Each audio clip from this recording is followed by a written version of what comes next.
everyone. This is Dr. Funke Apalabi Brown.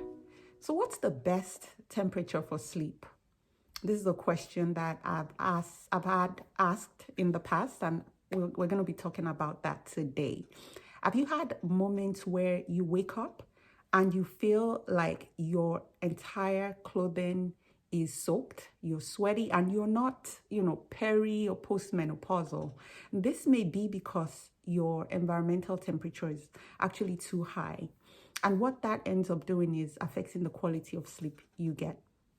So our body temperature is regulated by the same system that regulates our sleep-wake cycle, which is the circadian rhythm. And so what happens is that your body temperature drops by a couple of degrees as you fall asleep, which is around when melatonin secretion is also occurring, and that helps promote sleep. And then over the course of the night, you have slight further drops so that you hit what you call the circadian nadir, or the your temperature nadir, which is your lowest body temperature, somewhere around 4 a.m. or 4:30 a.m. typically in adults. Now, if you have external temperature that's too high, or you have a bedroom that's too hot, then it's harder for your core body temperature to cool down. And then what happens is you become quite uncomfortable. You may have excessive sweating. That then causes restless sleep. You may wake up then feeling fatigued, feeling tired, and feeling like you didn't get any restorative sleep. What is the ideal room temperature? People have said that's anywhere between 60 to 72 degrees Fahrenheit, thereabout.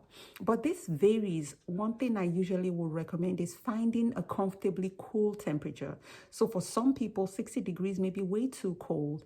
And, for others, they may need to go that low for them to achieve comfort. Usually we'll say that the sweet spot is anywhere around 65 degrees or 66 degrees or so. In children, though, especially in infants, because they have a little bit of a harder time regulating their temperature, you actually would aim for a slightly higher, maybe 2 or 3 degrees higher than what the rest of the room is. That's usually ideal. And so what are ways by which we can promote a cool room environment or improve the ambient temperature for sleep? One of my favorites is taking a bath before bedtime. Really what that does is that it helps your body temperature drop faster, because when you do take a hot shower or a bath, it opens up your blood vessels by a process called vasodilation. And so that then sends the heat from your core to the surface. So that really helps your body temperature drop nicely. Apart from the fact that taking a bath as part of your bedtime routine is a really good habit, it also has these benefits in helping you with cooling down. Another strategy is, of course, controlling the temperature in the bedroom. So if you want to aim for that 68 or 60 to 72 degrees, whatever works for you, that would be great. Another thing that I would say would be helpful is making sure that your beddings, your blankets, your bed sheets are made of breathable fabric. So not really something that's going to trap too much heat, especially in the summertime. In addition to that, wearing bedclothes or pajamas that are breathable is also helpful in making sure that your temperature stays cool.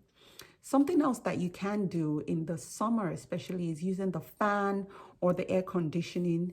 That way you're sure that you're really dropping that the temperature, the ambient temperature. And if you have blinds, if you want to close those blinds, that way you can avoid the heat really being trapped. And then the final thing I would say that can help is ensuring that you avoid any rigorous exercise, say about 2 hours before bed. The reason why is that things kind of head in the opposite direction when you engage in rigorous exercise. So your temperature gets higher, so it's harder to cool down. Your heart rate, of course, also increases, and so that's not necessarily sleep promoting as such. So exercise is good. Exercise helps us sleep better, helps us really get deep sleep. But then having really vigorous, intense exercise just before bed may be harder for your body temperature to cool down. So again, these are just a few of the recommendations I have in making sure that you keep that room temperature really nice and cool to promote good sleep.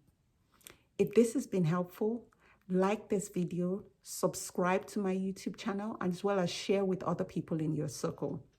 One other thing is our Sleep in Teens course is now available, and this is a one of its kind self-paced course for teenagers to help them learn how to adopt healthy sleep habits, which will stay with them all through their adulthood.